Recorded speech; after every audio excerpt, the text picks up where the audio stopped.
Hello, ladies and gentlemen, and welcome back to the Reidox4life Podcast. And we're your hosts. I am Levi, and this is Lamika Renee. And today, our main topic today is how service providers are making a difference in their community. And today we have Dr. Brian McCarthy. Hi, Brian. How are you? I'm doing great, Lamika. How are you? I'm well. Thank you for asking. I'm sure our viewers would love to know who Brian McCarthy is and what inspired you to venture into the career path that you're in.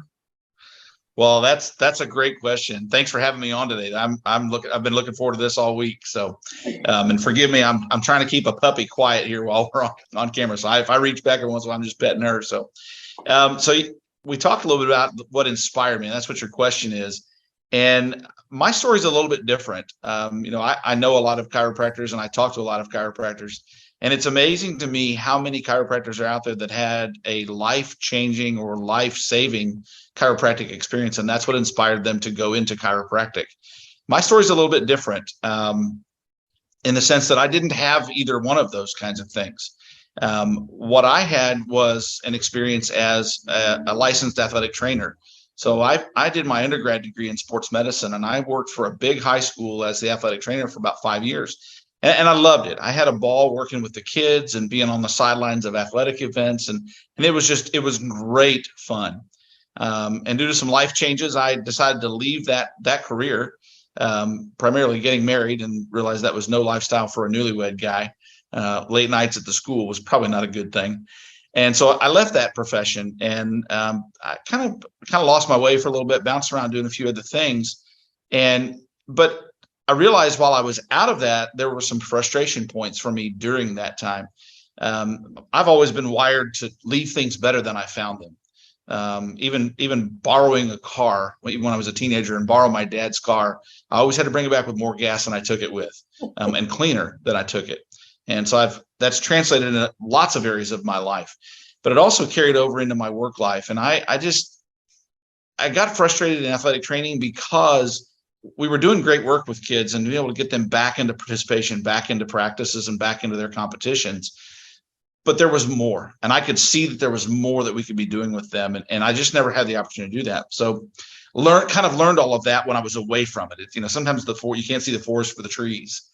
But then realized after a while bouncing around, realized I needed to get back into healthcare. But I didn't want to go back and do the same thing I was doing before, just because of that level of frustration. And quite frankly, it was kind of a dead-end career path at that point. I had maxed out what I was going to be able to do there. And so looked around, looked at some options, and I had been a chiropractic patient for a number of years, but without those kind of life-changing or life-saving experiences. And so had a lot of options. We looked at medical school, we looked at PT school, looked at osteopathy, chiropractic. And when we started investigating, started learning as much as we could about each of those professions, chiropractic really kind of rose to the top. And it rose to the top because what I realized is all of those other professions are great. There's not a thing wrong with them, and any one of them would have been a fantastic choice. But the reality was they were all doing the same thing that I was doing in athletic training, just getting people back to that ground zero level. Chiropractic certainly has the opportunity to do that. But it also had something more where we could go to the next level and even beyond, and sometimes even find levels we didn't know existed. Because we're working with the stuff that controls our body, that central nervous system, and the ability of the brain and the body to communicate with each other effectively and efficiently, there's a whole new gear there in terms of how fast and how far we can go if we just free our bodies up to do that. And so that really spoke to me, and that desire to want to leave things better and help people be better. Part of that element that goes into that too about helping people be better was there was a time in my life where I thought I was going to go be a motivational speaker. I really loved motivational speakers. I'm a huge Zig Ziglar and Les Brown fan. I love all those guys, and I would eat that stuff up, tapes and seminars and all those kind of things. And I thought, man, I could do this. This is awesome. Didn't go down that road. Had an opportunity to do this with chiropractic and help people one-on-one rather than, stadiums or rooms full of people. So that's what inspired me. And we've been doing it for 16 years now, helping people not only get back to where they wanted to be, where they thought they wanted to be, but help them find a new level, help them find a new gear. Excellent. Nice. Well, Well said. I love that story. I do know everyone doesn't have the same story and the same way they start and things like that. Okay, we're all unique in that aspect. Man, so um what how does chiropractic help with the athletic say like with student athletes and by giving adjustments to them like after practice or prior to practice, which is better, or do they both work simultaneously together? That's a great question. And I actually get that question a lot from my patients. Should I go work out before I get adjusted? I work out after? Should I get a massage before, get a massage after? And my experience has been, it doesn't really matter. Simply because, if we think about the adjustment as an event, and the adjustment is more than an event. The adjustment is really, it's a trigger. It's a trigger that starts a cascade of events, but it's not a trigger that's a one and done kind of a thing. As we work with patients and as we work with our clients and help their nervous systems get more and more efficient over time with a series of adjustments or with a sequence of adjustments, their bodies begin to work better and more efficiently. And that includes the musculoskeletal system. If your muscles are not working in the coordinated fashion they were designed to do, your athletic performance is going to be limited. If we can help that system to be more clean and more efficient, then the muscles work better. They can generate more power. They can generate more power in concert with one another. There's a synergy there that happens. And so the athletic improvement happens as a natural course of events rather than just from the adjustment. Excellent. Well said. Thank you. I got a better understanding now. Yeah. Yes, and we've had the pleasure of meeting your wife. She is amazing, and congratulations on your 16 years. That is wonderful. Absolutely. Yeah, I definitely outkicked my coverage with that one. Yes. So, what is the one thing you wish you knew on the onset of your career? Oh gosh. Honestly, I wish I had a better feel or a better understanding of my own worth and what I do and the power in what I do and what I can do for people. That coupled with this idea of human potential. Yeah, I think that's a really short answer compared to the last answer. But I think that's probably the biggest thing. I think if we really have a tool like chiropractic in our hands, and we have the ability to use that to have the impact that now that I know that I can. If I had understood that 16 years ago, boy, life would look a lot different, and there'd be a lot of other lives that would look a lot different than they do right now.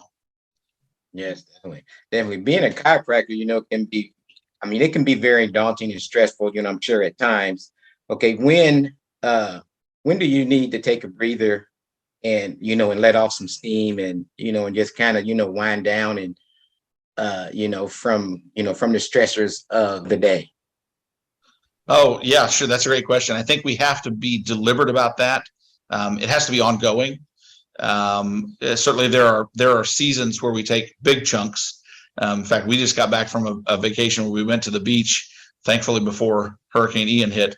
Yes. But we spent about a week at the beach. That's a good recuperation and regeneration time for us. That's kind of how we recharge. And we'll take trips like that periodically.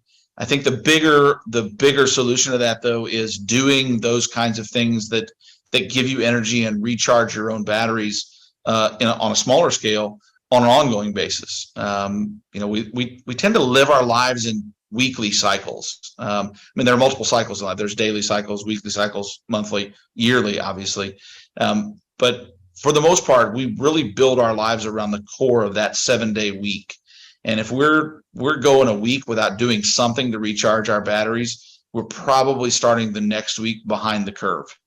And so I think that's important to do that, and it can be exercise, it can be meditation, it can be a lot of different things and a combination of things. It's not always just one thing.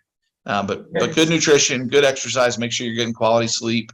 All of those things are critical to making sure that we keep our axe as sharp as it can be so we can chop as much wood as possible. There you go, folks. You heard it from the doctor himself, right? Recharge yourselves. Right. Absolutely. Yeah. Yes. And, self-care is so important. And, with the meditation and the praying and the the exercise, sleep. I mean, you got it on point, Brian. So thank you for sharing that with our viewers, because some may not know what that looks like. So thank you for that. Sure, absolutely. So what habits have you embedded to help you succeed, and what lessons have you taken from them? Oh, yeah, that's a loaded question too. All of those things we mentioned, you have to have those in place: the exercise, the sleep, the good nutrition, all of those things. But I think the biggest habit that has served me the best, if I were going to pick one, I always love that. Say, hey, what is the one thing? Go back to City Slickers, that old movie from the 90s, right? We're all old enough to remember that movie. What's your one thing? So, but if I boil it all down to one thing, the biggest habit that I have tried to keep in front of my life is the habit of being teachable and coachable. Keeping an open mind, realizing that I don't have it all figured out. Even in the chiropractic space, I'm constantly learning things. In personal development, I'm constantly learning things. In my relationship with my wife, I'm constantly learning things. I think that's the biggest thing. I think if we close our minds and close our hearts to being coachable and teachable, we miss out on a lot of opportunities, because there may be a better way to do something that we're already doing pretty well. It doesn't mean we're doing something poorly. It could mean we're doing something pretty well already, but we could take it to that next level if only we were coachable. Yes, definitely. Well said. Well, that is a great note right there. That's a great nugget of advice, is to be coachable and always be willing to learn. Open yourselves up to be willing to learn. And we got that from Dr. Brian himself. So thank you for that, Brian. You are so wonderful, man, to us. And we're so glad to have you on the Reidox4life podcast. And you are most certainly welcome back to share some more of your experiences in life in being a chiropractor. Well, thank you guys so much for having me on. I have thoroughly enjoyed this. Always enjoy to talk to y'all. And I'll look forward to talking again soon. Exactly. One thing before you go, Brad, how can we get in touch with you to get your chiropractic services? Oh, okay. That's great. So our website is savinglivesnow.com. That's probably the easiest way to learn about us as much as you can. We would love for you to connect with us on Facebook. Our Facebook page is Genesis Family Chiropractic. We're located in Noblesville, Indiana. Beyond that, if you want to try to reach out to us and have a conversation with me or chat with Michelle to be able to see what we might be able to do to help you take your life to the next level, give us a call. Our number is 317-565-1726. So, but hey, thanks for giving me the opportunity to share that. I appreciate that. Yes, thank you so much. Hey, listen, man, I'm glad to have you. We're glad to have you, man. And, sharing this great life experiences and information that's going to be shared with everybody. And man, we really thank you for that. Appreciate it. Awesome. You guys are great. Thanks a lot. Appreciate it.